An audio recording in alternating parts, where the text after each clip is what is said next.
بسم اللہ الرحمن الرحیم. صلوات مل کے بلند آواز سے تلاوت فرمائیں. اجازت ہے ذکر پاک شروع کیا جائے. انتہائی واجب الاحترام اور قابل ذی وقار چہرے میرے سامنے تشریف فرما ہیں.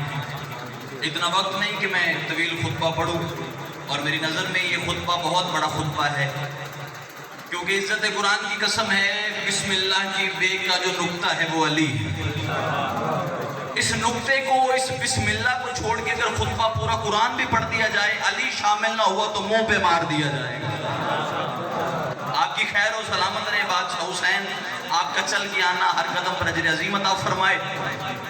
چونکہ قربانی کے ایام ہیں، یہ 2-4 دن پہلے آپ نے قربانی کی ہے، اسی سلسلے میں چونکہ اسی مدرسے کے اساتذہ کرام کی نالین کا صدقہ اور بادشاہوں کے سائے کا صدقہ، ممبر پہ انہوں نے ہمیں کھڑا ہونا سکھایا، انگلی پکڑ کے چلنا سکھایا.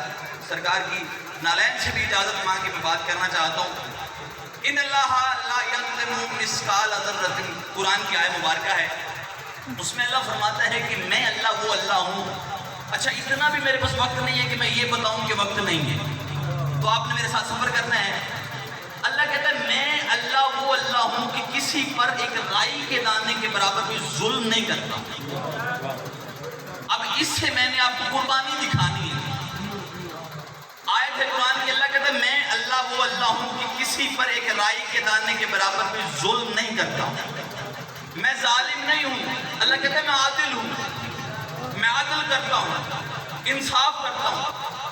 میرا اللہ تو نے قرآن میں تو کہہ دیا کہ تو انصاف کرتا ہے، لیکن ہے ہم بھی تیرے بندے، اگر ہمیں بھی کوئی ڈاؤٹ نظر آئے تو چپ ہم بھی نہیں رہتے. میرا اللہ تو عدل کرتا ہے، انصاف کرتا ہے، بات پکی ہے. ہاں قرآن میں لکھا ہوا ہے میں عدل کرتا ہوں، ظالم نہیں ہوں، عادل ہوں، عدل کرتا ہوں، انصاف کرتا ہوں. اچھا میرا اللہ اگر تو انصاف کرتا ہے تو بتا آدم کس نے بھیجا؟ اللہ کی آواز میں نے بھیجا. نوح کس نے بھیجا؟ اللہ کی آواز میں نے بھیجا. عیسیٰ میں نے، موسیٰ میں نے، تمام نبی انبیاء تو نے بھیجے؟ ہاں میں نے. تو میرا اللہ ان میں مجھے انصاف نظر نہیں آ رہا. اللہ کی آواز الطافظاً بکواس بند کر، میری عدالت پہ شک کر رہا ہے. شک نہیں کر رہا، مجھے انصاف دکھا. کیا دیکھنا چاہتا ہے؟ میں نے کہا آدم سے لے کے عیسیٰ سے لے کے محمد، 1.25 لاکھ نبی تو قرآن میں کہہ رہا ہے کہ میں نے بھیجے، میں نے مبعوث کیے، میں نے نازل کیے. 1.25 لاکھ نبی تو نے نازل کیے ہیں، لیکن ان 1.25 لاکھ نبیوں میں 2 نبی ایسے ہیں جن کو تو نے ایسے عہدے پہ بٹھایا. نہ آدم کو بٹھایا، نہ نوح کو بٹھایا، نہ عیسیٰ کو بٹھایا، نہ موسیٰ کو بٹھایا. اللہ کی آواز الطاف حسین بات صاف کر کیا کہنا چاہتا ہے؟ میں نے کہا 2 نبی ایسے ہیں، ایک ابراہیم، ایک محمد، جس پہ تو بھی درود پڑھتا ہے، تیرے فرشتے بھی درود پڑھتے ہیں. تو بھی درود پڑھتا ہے، تیرے فرشتے بھی درود پڑھتے ہیں.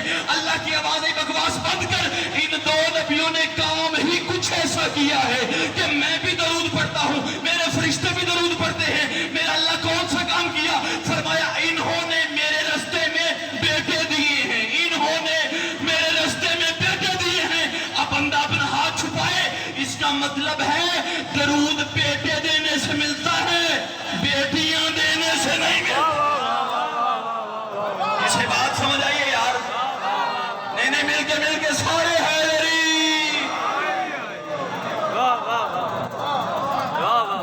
انہوں نے میرے راستے میں بیٹے دیے ہیں.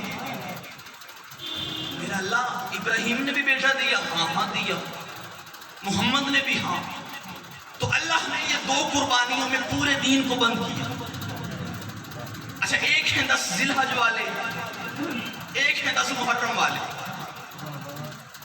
چلو میں آسان کرتا ہوں. آپ نے اتنا خوبصورت جملہ سنا ہے تو آپ کا حق بنتا ہے اگلا جملہ آپ کے جو ہے وہ لوح عقیدہ پہ لکھا جائے. ایک ہیں کعبے والے، ایک ہیں کربلا والے، ایک ہیں مینا والے، ایک ہیں نینوا والے، ایک ہیں 10 ذی الحج والے، ایک ہیں 10 محرم والے. میں اب مجھے دیکھیے گا سرکار، مجھے دیکھیے گا. 2 قربانیوں میں اللہ نے پورا دین بند کر دیا. چلو میں آسان کرتا ہوں. ایک 10 ذی الحج والے، ایک 10 محرم والے، ایک نینوا والے، ایک مینا والے، ایک کعبے والے، کربلا والے. اتنا خوبصورت سنا ہے تو پھر اگلی صدر وصول فرمائیں بنانے والے اور دوسرے بچانے والے. ایک وہی ایک بنانے والے دوسرے بچانے والے, اور ان کے عہدے کتنے خوبصورت رکھے ہیں اللہ نے. 100 لاکھ نبیوں میں آپ تحقیق کریں, 2 نبی, دونوں کی قربانیاں, دونوں پہ درود, اور دونوں نے دین کو بند کر دیا. کیسے؟ ابراہیم کی بھی قربانی, مصطفیٰ کی بھی قربانی, ادھر اسماعیل ادھر حسین, لیکن فرق ہے دونوں کی قربانی میں. ہاں دونوں کی قربانی میں فرق دیکھیے گا. ہے وہ بھی علیہ السلام, ہے حسین بھی علیہ السلام, ہے وہ بھی حجت, ہے یہ بھی حجت. ہم وہاں بھی ایک قربانی, یہاں بھی ایک قربانی. ان پر بھی درود, ان پر بھی درود. وہ بھی علیہ السلام, یہ بھی علیہ السلام. وہ بھی معصوم, یہ بھی معصوم. تو پھر ساروں کے عہدے جو برابر ہیں, فرق کیا ہے بھئی؟ فرق نظر نہیں آ رہا. وہ خواب ہے, یہ تعبیر ہے. وہ خواب ہے, یہ تعبیر ہے.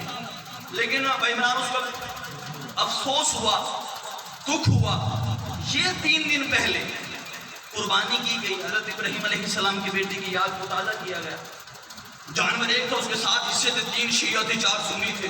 کوئی جھگڑا نہیں ہوا, کوئی مسئلہ نہیں بنا. میں ایک فکر دینا چاہ رہا ہوں سرکار, کوئی مسئلہ نہیں بنا. شیعہ کے گھر کا گوشت اہل سنت کے گھر میں گیا, اہل سنت کے گھر کا گوشت شیعہ کے گھر میں آیا. کوئی جھگڑا نہیں, کوئی مسئلہ نہیں, کوئی مسائل نہیں, کسی نے کچھ نہیں کہا. لیکن ٹھیک 10 دن کے بعد جب آسمان پہ محرم کا چاند آیا, شیعہ علیحدہ ہو گئے, سنی علیحدہ ہو گئے. یہاں مجلس نہ ہو, یہاں ذکر حسین نہ ہو, یہاں زوجنا نہ آئے. آپ نے اجازت لی ہے, آپ نے کتنے گھنٹے کا پرمٹ کروایا ہے, یہ روٹ آپ کا نہیں ہے, یہاں سے مجلس نہیں ہوگی. عزت قرآن کی قسم ہے, اہل سنت بھائی 10 دن پہلے شیعہ سنی مل کے ابراہیم کے بیٹے کی یاد کو تازہ کرتے رہے ہو. 10 دن کے بعد محمد کے بیٹے کی یاد کی باری آئی, آپ علیحدہ کیوں ہو گئے؟ قرآن سر پہ رکھ کے بتا, کل قیامت والے دن تو نے منہ ابراہیم کو دکھانا ہے یا محمد کو دکھانا ہے؟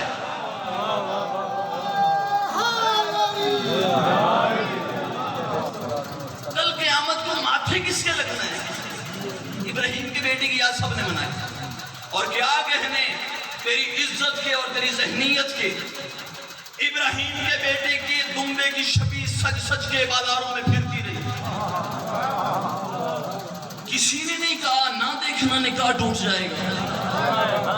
کسی نے, علامہ صاحب, کسی نے نہیں کہا کہ میرے گھر کے دروازے کے سامنے سے نہیں گزرنی چاہیے. ہر بندے نے بوسے دی, اور میں نے اپنی آنکھوں سے دیکھا بندے اس دمبے کی رسی کو بھی چوم رہے تھے.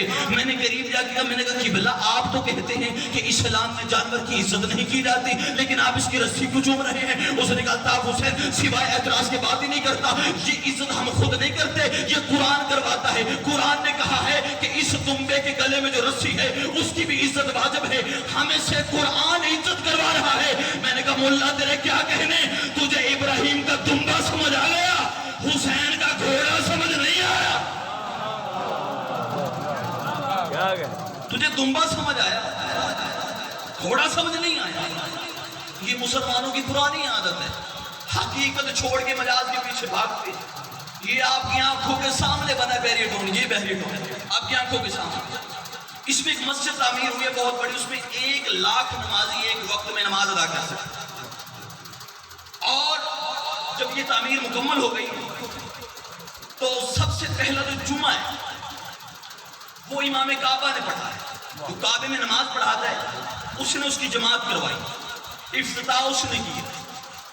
جماعت سب نے دیکھی, نماز بھی سب نے پڑھی. اگلا منظر بھول گئے.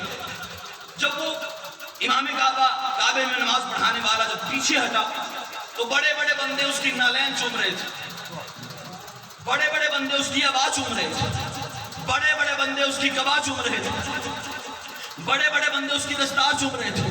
بھائی جان پریشان نہ ہو، بڑے بڑے سے مراد یہ نہیں کہ امیر بندے، بڑے بڑے سے مراد جو کربلا میں حسین کی زری نہیں چومتے وہ بھی اس کی ابا چوم رہے تھے، جو حسین کا گھوڑا نہیں چومتے وہ بھی اس کی کبا چوم رہے تھے۔ میں نے قریب جا کے کہا، میں نے کہا بندہ خدا یہ کوئی معصوم تو نہیں ہے، یہ کوئی نبی تو نہیں ہے، یہ کوئی امام تو نہیں ہے، ہماری طرح بشر ہے، اس کی ابا کبا کیوں چوم رہے ہو؟ انہوں نے کہا الطاف حسین اپنا منہ دوسری طرف کر، تمہیں اس کی عزت کا پتہ ہی نہیں ہے۔ میں نے کہا اس کی عزت کیا ہے؟ اس نے کہا یہ وہ ہے جو کعبے میں نماز پڑھاتا ہے، یہ وہ ہے جو کعبے میں نماز پڑھاتا ہے۔ میں نے کہا ملا جا کے اپنی عقل کا علاج کروا، اور جو کعبے میں نماز پڑھائے اس کی عزت تو واجب ہو